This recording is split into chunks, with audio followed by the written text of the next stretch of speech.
Welcome again to It Doesn't Take a Genius, conversation with introspective perspectives and pithy points of view. Here are your hosts, my friends, Max and Marty. I think that's Mark and Mike. Yeah, whatever. Ramsey!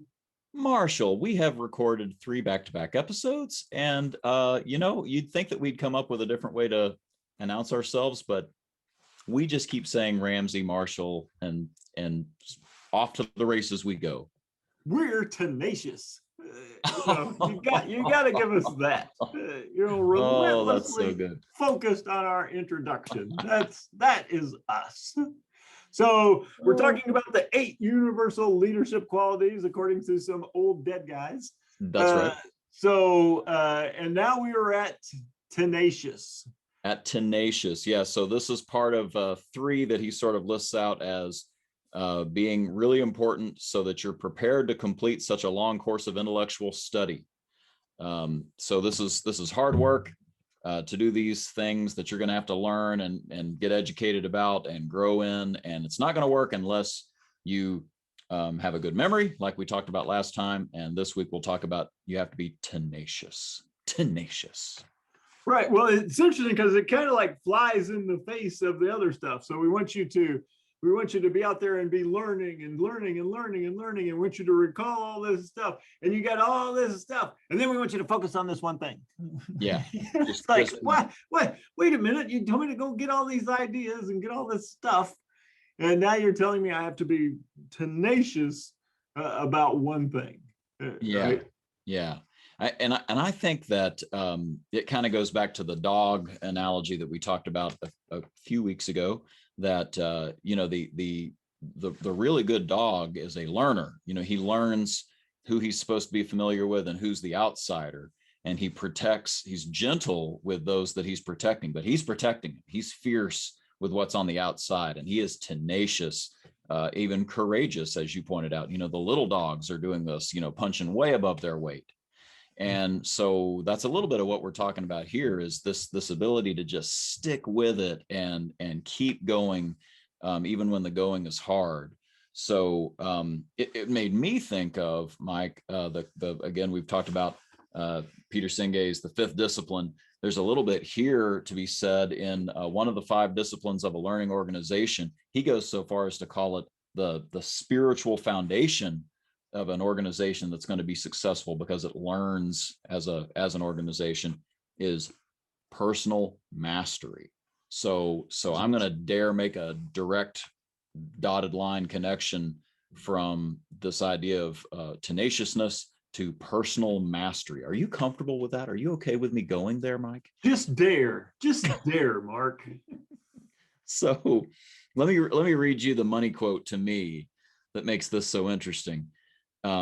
Because we talked about this last week, right? That memory was the goddess who gave birth to the muses, all the inspiration of the arts. And he says that people with a high level of personal mastery are able to consistently realize the results that matter most deeply to them. In effect, they approach their life as an artist would approach a work of art. They do that by becoming committed to their own lifelong learning.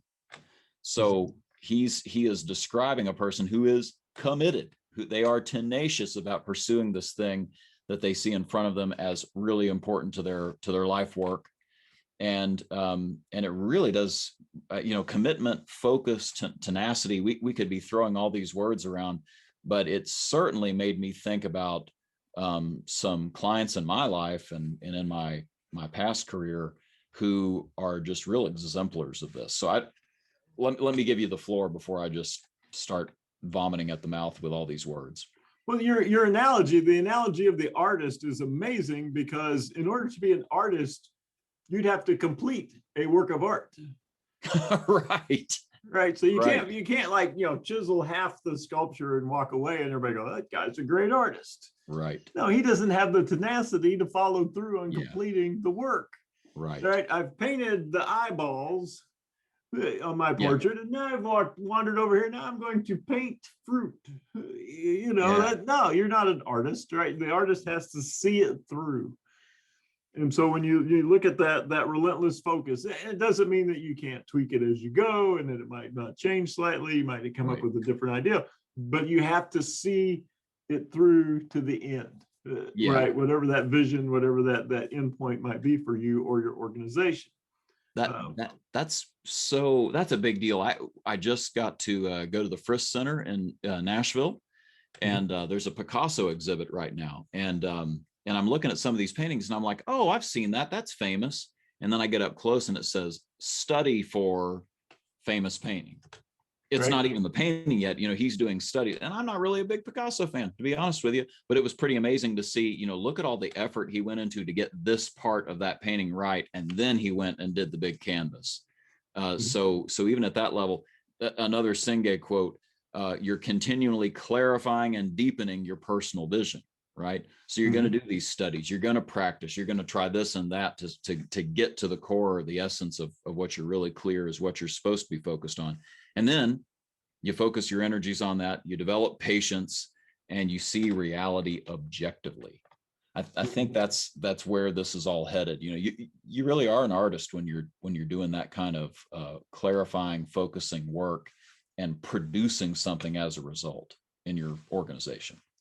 Oh yeah, no doubt. And at some point, even Jackson Pollock stood back and went, "Yep. That's it. This is it. It doesn't need one more. Nope. This is perfect, right? This is my vision." So, and we see that all the time in good businesses where they'll test different hypotheses. Amen. They'll test two different versions of the same ad, test two different versions of the same website, right? Just to see which one resonates, which one works, which one do we ultimately want to go with, and then just go all in on that. Absolutely. And you and I did design thinking. We did a course in design thinking, and that was a big part of it, right? Is, be iterative, which takes effort to iterate, to constantly come up with a new additional tweak. And like you said, you might do an A tweak and a B tweak at the same time and see which one, works better, whatever it is you're trying to accomplish. But that all takes effort, some intentional, tenacious effort to go through that process. So I think you're spot on.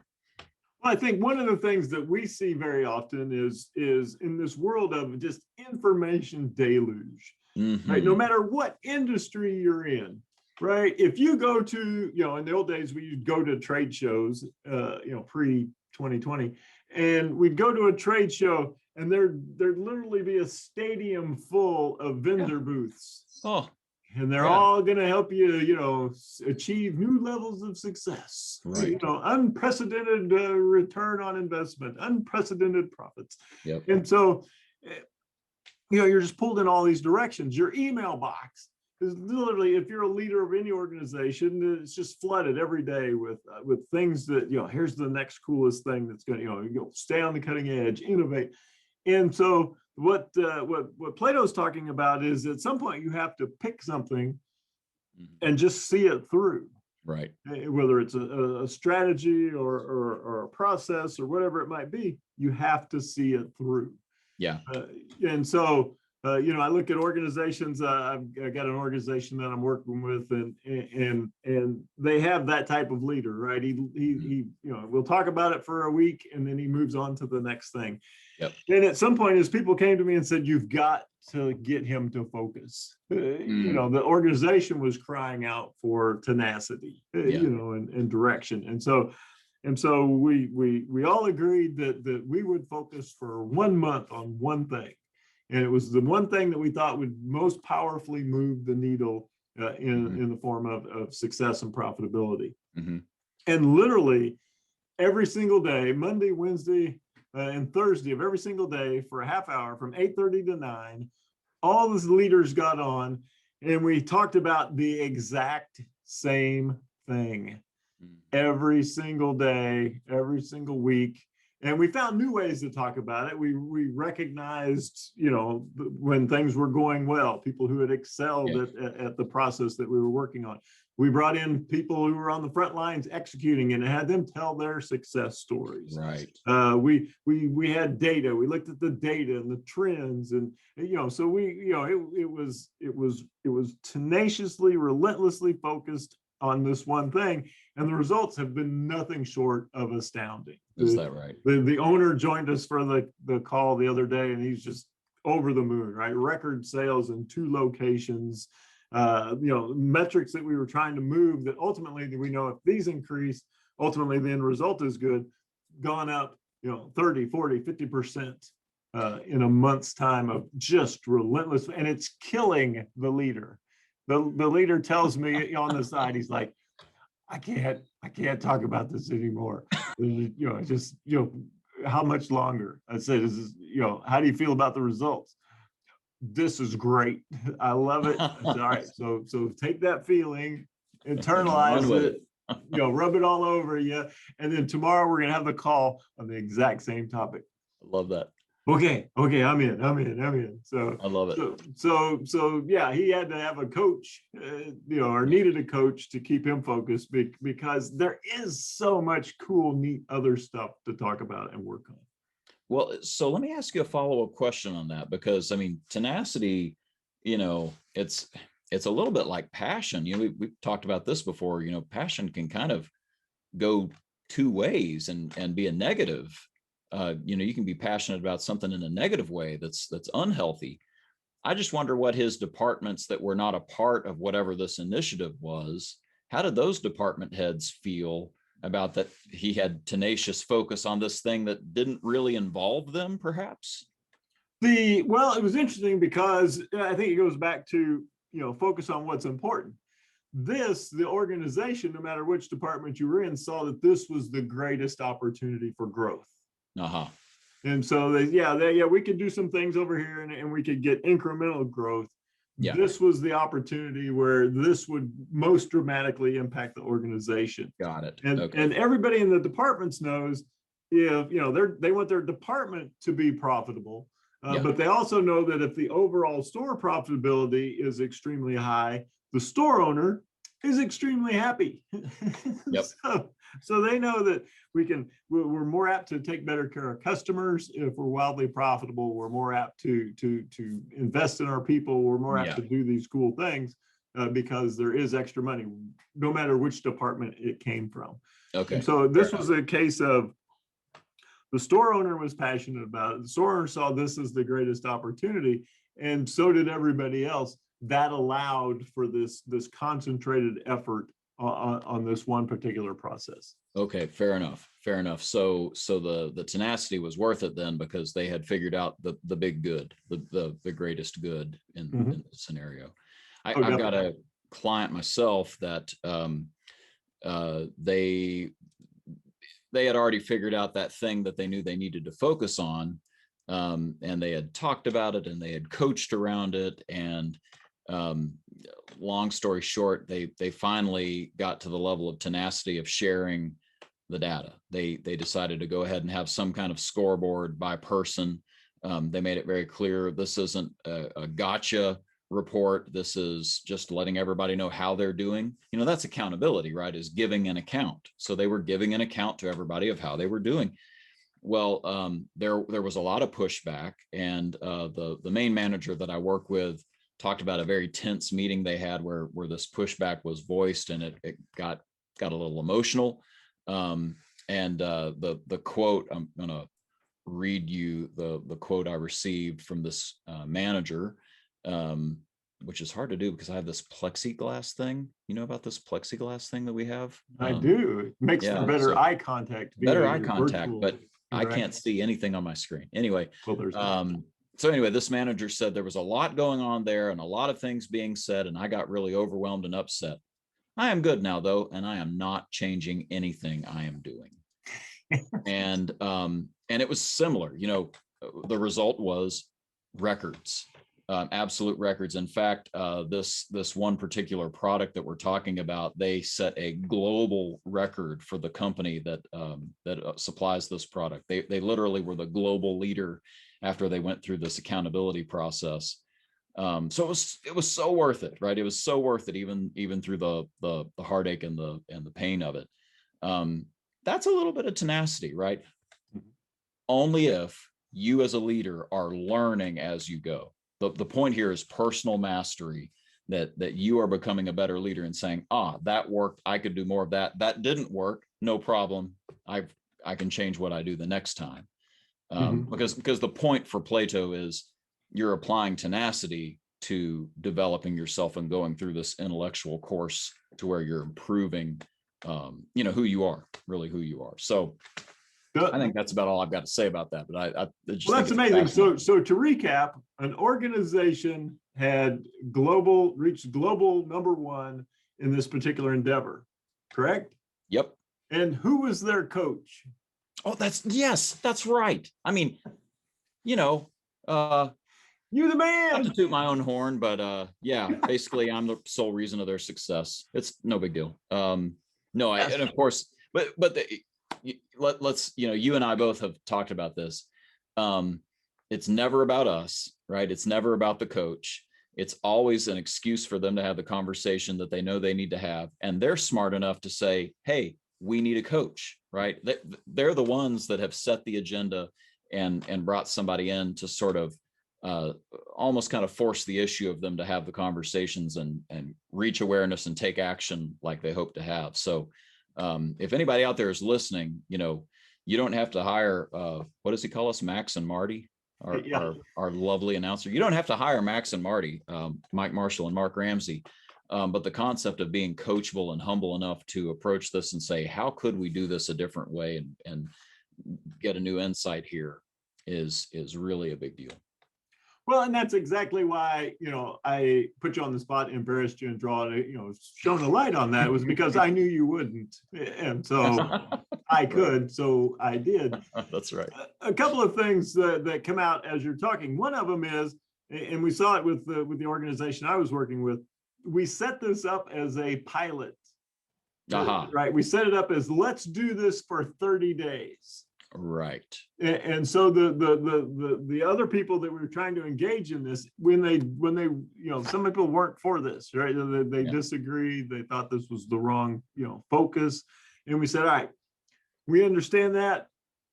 We agree with you that this, we don't know how this is going to turn out, but can you give me 30 good days?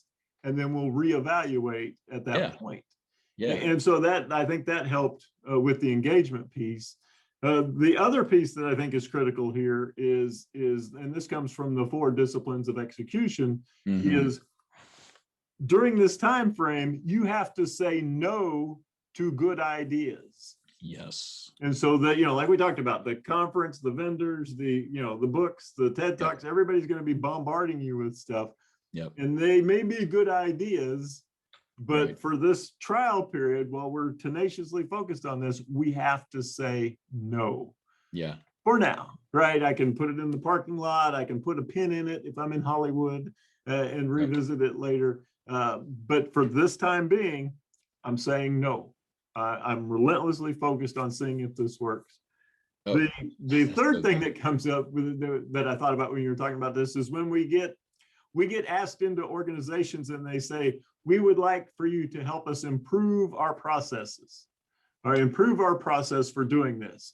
And then our first question is, okay, so what's your current process? Well, everybody kind of does it different. Yeah. You're like, what? Yeah. There is no process. Everybody's doing their own thing and we need to improve that process.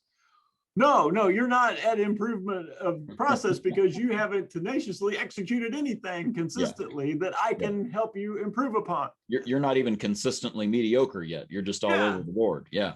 Yeah. You haven't, you're just this smattering of ideas that may or may not resemble the coherent process when we get done. And so you have to tenaciously do something a set way long enough to know, does it work? Yeah. Is this a good idea or a bad idea? Is this a great way to do it or a bad way to do it? Oh. Nobody knows unless you do it tenaciously, consistently over a period of time. Then we can tweak it. So it doesn't take a genius. We're not just the hosts, we're the subscriptionists. This is the world we live. Do you realize that if you and I, if you hadn't talked me into doing this with you, I would not have had the focus to bring a lot of this stuff to life. And in fact, I've got about 1 million classical texts on my shelf downstairs. That's probably not an exaggeration at this point. And I'd love to feast on all of them. But I had to join a book club and say, you know what, I've got to internalize the Republic. And that's where the fruit of the labor is showing up here. You know, I've been doing that book club for months and months now. And only in the last, sort of 30 days did I go, wait a minute, this is amazing. This is what leadership is about. And we were able to put this together for whoever happens to like it. This is not everybody's cup of tea. That's fine.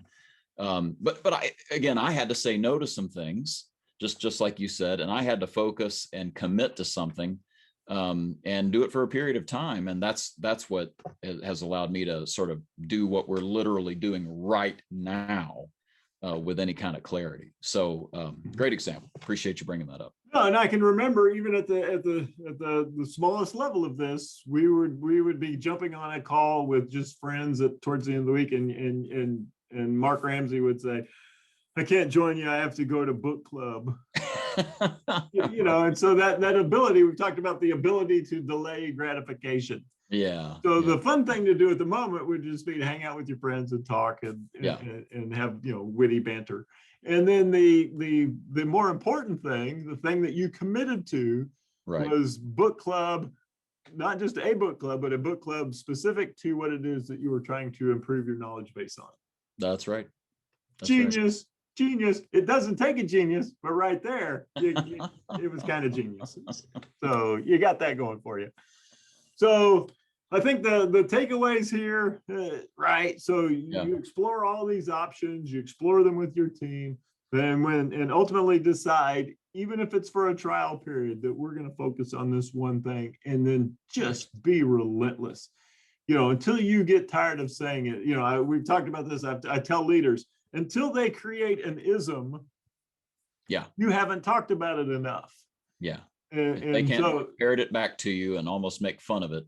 Then it becomes a comedy, a situation, because you know what he's going to say, and it becomes that relentlessly focused. That's right. So until it becomes one of your isms, you probably haven't stayed tenacious enough to make it part of what your organization is going to do. So whether it's the one thing, or it's the 4 disciplines of execution, or the 5th discipline, right? There's all these resources. They all, along with the Republic, are talking about get tenacious, focus on one thing, and just see where it takes you. Yeah, perfect. We got one more of these in this little section of the things that you're going to need to be prepared to complete this long course of intellectual study. So stick around for next week, and it's a fun one. Oh, definitely. Yeah, looking forward to it. And I'll be doing some heavy lifting between now and then. So but you enjoy that, so it's not a problem. It is. I think I can work, my mind and my body. So join us next week when we tell you how all this fits into the 8 leadership qualities. So thanks, and let's turn it over to the announcer. All right. And that's a wrap. It doesn't take a genius. The blog dedicated to reducing the irreducible. Next time, prime numbers. What makes them so special? Join us then, and thanks for listening.